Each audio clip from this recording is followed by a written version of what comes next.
గాంభీర్యం పరిఖాపదం గణధృతిః ప్రాకార ఉద్యద్గుణస్తోమఛాప్తబలం గణేంద్రియచయో ద్వారాణి దేహస్థితః విద్యావస్తు సమృద్ధిరిత్యఖిల సామగ్రీ సమేతే సదా దుర్గాతిప్రియ దేవమామకమనో దుర్గే నివాసం కురు.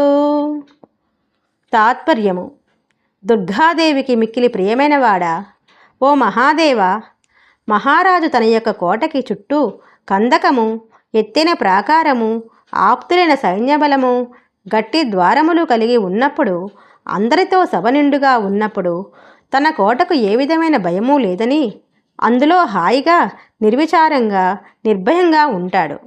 అట్లాగే నా మనస్సే ఒక పెద్ద కోట. దాని చుట్టూ గాంభీర్యం అనే కందకము ఉంది. ధైర్యమే ఆ కోటకి గల ప్రాకారము. ఉత్తమమైన సద్గుణ సంపదయే గొప్ప బలం.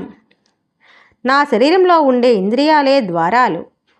పరమశివజ్ఞానమే సమస్త వస్తు సంపదగా నా మనస్సనే కోటని ఉంది. కాబట్టి నా మనస్సు నీకు చాలా భద్రమైన ప్రదేశమే. కనుక నాకు ప్రభువైన ఓ పరమేశ్వర, ఏమాత్రం సందేహించకుండా నా మనస్సనే కోటలో నిశ్చింతంగా స్థిరంగా ఉండవయ్యా. భగవంతుడు మనలోనే ఉండాలంటే మనకి ఉత్తమ గుణాలు, భగవచ్చింతను, ఆయన పట్ల నమ్మకము, ధార్మికమైన బుద్ధి, ధైర్యము అనేవి ఉండాలి. అవి ఉంటే ఎక్కడో ఉంటాడు అనుకున్న భగవంతుడు మనలోనే ఉంటాడు. ఇందులో మాత్రం సందేహం లేదు.